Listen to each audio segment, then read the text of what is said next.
नमस्कार दोस्तों, स्वागत है आपका खबर यूपी तक में। मैं हूं गजेंद्र सिंह राठौर। इस वक्त हम छतरपुर में और छतरपुर से आपको यह खबर दिखाने जा रहे हैं जो भारतीय जनता पार्टी के नेताओं का तांडव सर के ऊपर निकल चुका है। आखिरकार समझ में नहीं आता है कि इस छतरपुर की क्या दुर्दशा होती जा रही है। मैं आपको बता दूं, यह सामने एक कर्मचारी हैं जो स्वास्थ्य विभाग में कर्मचारी हैं, लेकिन भारतीय जनता पार्टी के कुछ छुटभैये नेता, उनको छुटभैया नेता ही कहा जा सकता है, उन छुटभैयों नेता से परेशान है और आत्महत्या की कगार में यह व्यक्ति पहुंच गया है। हम इन्हीं से जानेंगे कि आखिरकार मामला क्या है। आज आप देख रहे हैं शाम का समय होने वाला, भटक रहे हैं, चेहरे में उदासी है क्योंकि इनके अंदर डर है, इनके अंदर भय है कि आखिरकार आने वाले दिनों में मेरे साथ क्या होगा। दर दर भटक रहे हैं, दर दर फिर रहे हैं, लेकिन इनकी सुनने वाला जिले के अंदर कोई नहीं है। आखिरकार भारतीय जनता पार्टी की सरकार है इस मध्य प्रदेश में और मध्य प्रदेश के मुख्यमंत्री डॉक्टर मोहन यादव हैं, लेकिन यह छुटभैये नेताओं के हौसले इतने बुलंद क्यों हैं, समझ में नहीं आता। आप देख सकते हैं कि छतरपुर में जो कलेक्टर हैं पार्थ जायसवाल जी ईमानदार अधिकारी हैं, एसपी अगम जैन जी ईमानदार अधिकारी हैं, लेकिन उनकी छवि को धूमेल करने में लगे यह छुटभैये नेता और अधिकारी जो वहाँ के टीआई हैं, उनकी भी कुछ शिकायतें बार बार आ रही हैं। उनका भी काला चिट्ठा बहुत जल्दी हम लोग खोलने वाले हैं, लेकिन पहले आपको इन्हीं की कहानी और इन्हीं की जुबानी सुनाएंगे। तो क्या नाम है भाई साहब आपका? मेरा नाम जितेंद्र अजरिया है। अजरिया जी, कहाँ के हैं आप? मैं ग्राम पंचायत महियावा ग्राम का निवासी हूँ। गौरिहार तहसील है मेरी, थाना गोयरा है। मैं ब्लॉक कम्युनिटी मोबिलाइजर के पद पर, बीसीएम के पद पर स्वास्थ्य विभाग गौरिहार में पदस्थ हूँ। और अवध किशोर मिश्रा जी हैं जो मुझे 4 वर्षों से लगातार प्रताड़ित कर रहे हैं कि यहाँ पर क्षेत्र में नौकरी करना है तो मेरे इशारों पर करोगे, जो मैं बोलूँगा वो करना पड़ेगा। किसी की कोई भी प्रकार की अगर मदद भी करना है तो आपको मेरे से पूछ के ही करना पड़ेगी, अन्यथा आपको यहाँ पर आपको घर में गाँव से हटा देंगे, घर में रहने नहीं देंगे, यहाँ नौकरी नहीं करने देंगे और ना आप किसी की मदद करेंगे। और जिसका तो क्यों धमका रहे हैं, क्या कारण है, क्यों धमका रहे हैं आपको? क्या कोई पुरानी रंजिश है आपकी? नहीं, मेरी रंजिश नहीं है, ना मेरा कुछ है, क्योंकि मैं खुद ही यहाँ पर रहा नहीं हूँ, मेरी शिक्षा बाहर हुई है।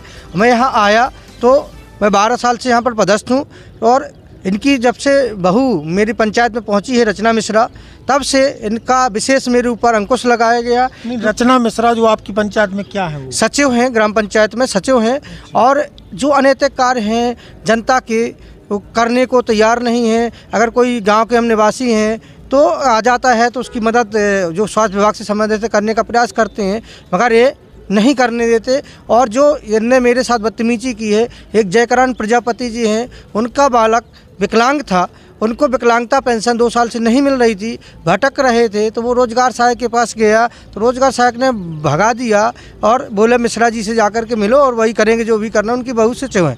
मिश्रा जी कहाँ के रहने वाले? सरवई के हैं, अवध किशोर मिश्रा जी, और अपने आप को मतलब बहुत बड़ा बुलंद और नेता और वरिष्ठ मानते हैं। अभी भारतीय जनता में किस पद पर है वो? भारतीय जनता पार्टी में तो पद का नहीं पता मुझे, मगर वरिष्ठ कार्यकर्ता ऐसा है। उनकी मिसेज जिला पंचायत सदस्य हैं और बहू उनकी सचिव है मेरे यहाँ। और ये मेरा नहीं है, अन्य लोग आवाज़ नहीं उठा, मुझे भी दबा रहे थे 4 वर्षों से। अभी भी मुझे कहा गया कि तुम कर्मचारी हो, क्या कर सकते हो, तो मैं नौकरी से निकलवा देंगे। तो मैंने कहा निकल जाऊँगा, कोई दिक्कत नहीं, मगर अपने न्याय ना मांगूँ। घुट घुट के जीने से 4 साल से मैं काम ही नहीं कर पा रहा हूँ। बीमारी का ग्रसित हो गया, मुझे शुगर हो गई, इतना टांडो, घर से निकलने मुश्किल कर रहे हैं। और आइडियो में भी आपको मैं सुनवाऊंगा किस तरह से कर रहे हैं। हर जन लड़ा जो आपकी लड़ाई की जड़ है भाई, मिश्रा जी से आपकी कोई बुराई नहीं थी, आप ही बता रहे हैं, फिर क्यों यहाँ तक नौबत आ गई? यह आगे क्योंकि कोई आता है तो किसी की मदद करने के लिए खड़े हो जाते हैं, क्योंकि उनके जो काले कारनामे वो हो नहीं पा रहे हैं, मगर उनने बराबर किया, 4 साल से किया। और एक सेल्समैन है जो उनका साथी है, सुदत्त सेन कहलाते हैं, मतलब जब से आई तब से 40 लाख रुपए उसके नाम पर निकाल दिए, जिसका हमने दिया है, कलेक्टर साहब को भी दिया, एसपी साहब को दिया। और उनने ये कहा था कि थाना मैं चलाता हूँ, कोई यहाँ रिपोर्ट नहीं लिखेगी। तो उस भय के कारण मैं एसपी साहब के यहाँ आया और मुझे पूर्ण भरोसा है एसपी साहब पर और अपने प्रशासन पर कि मुझे न्याय मिलेगा। और छतरपुर एसपी ईमानदार अधिकारी हैं, लेकिन आप उनसे मिले तो क्या आश्वासन मिला है? उन्होंने कहा कि आप थाने जाइए और आपकी बात सुनी जाएगी और जो न्याय संगत कार्रवाई होगी वो की जाएगी। आप बिल्कुल निडर होकर रहिए और हम आपका साथ जो भी होगा प्रशासन करेंगे और मुझे पूर्ण भरोसा भी है प्रशासन पर कि न्याय मुझे मिलेगा। मगर इनके कारण मैं जो भयभीत हूँ, मुझे शंका है कि कभी भी मेरे साथ कोई भी अप्रिय घटना मेरे परिवार के साथ घट सकती है। इसलिए मैं मजबूरन जब मेरे सहन शक्ति मेरी ख़त्म हो गई तो मुझे इस स्थिति में आना पड़ा है। और इनको सिर्फ भय ये है कि जो इनके काले कारनामे हैं या कोई की जनता का है या क्यों मुझसे पूछ के नहीं आता, हमारे यहाँ हाजिरी क्यों नहीं बजाते, आशा वर्कर कहा इनने मेरे कहे से नहीं करते, जबकि मैं एक छोटा कर्मचारी, मेरे अधिकार क्षेत्र में कोई किसी की नियुक्ति करना नहीं है।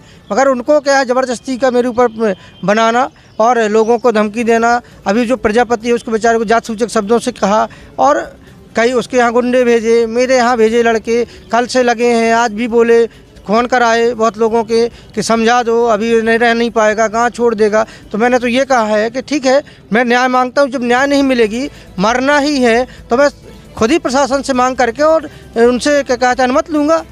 मैं इनके हाथों क्यों मरूँ? नहीं तो आप इतने ज़्यादा भयभीत क्यों हो गए? क्या आपको धमकियाँ दी उनने, क्या कुछ कहा? धमकियाँ मुझे प्रत्यक्ष रूप से दी, फ़ोन पर भी दी, मगर मैं एक रिकॉर्डिंग कर पाया, इसके बाद नहीं किए। मैं अच्छा, आपके पास रिकॉर्डिंग? हाँ, रिकॉर्डिंग है मेरे पास और मैंने सोशल मीडिया में वायरल की। जब मुझे बहुत रात में परेशानी हुई और मुझे लगा कि मेरे साथ कोई भी अप्रिय घटना घट सकती है और इसमें है, और वो सब सुन लीजिए। मेरे ऊपर क्योंकि इतना दबाव था, मैं इस चीज़ को आगे नहीं ला पाया। सब लोगों ने समझाया, रिश्तेदारों ने मेरे समझाया कि चलो एक बार छोड़िए, मगर बार बार करते हैं तो मैं अब अंतिम स्थिति में आ गया तो मुझे मजबूरन आना पड़ा। नौकरी, सम्मान, आत्मसम्मान सभी जगह ठेस पहुंच रही हैं, तो इसलिए मैं अब अंतिम क्षण तक। सुनाइए वो ऑडियो, सुनाइए हमारे दर्शकों को। आप ऑडियो सुनिए और खुद अंदाज़ा लगाइए कि ऑडियो में कितने अश्लीलता शब्द का प्रयोग किया गया है। एक कर्मचारी है, गाली वाली तो नहीं बताई हमसे, अरे कब मुझसे तो बताया है उसने। हमारा चोट की पूरी बाहर उखड़वा के फेंकवा रही हूँ, बिजली थानेदार का 100 जूता मारी हुए। वो तो खुश है जब ऐसा करेगा। नहीं, तुमने उसको कहा होगा ना कि तुम उससे ऐसा कहो। नहीं, हम कभी ऐसा चाहते कहते नहीं है, ठीक है ना। नहीं, फिर गाँव सुनो, जीतू गाँवदारी नहीं करना, तुम कर्मचारी हो, कर्मचारी रहो।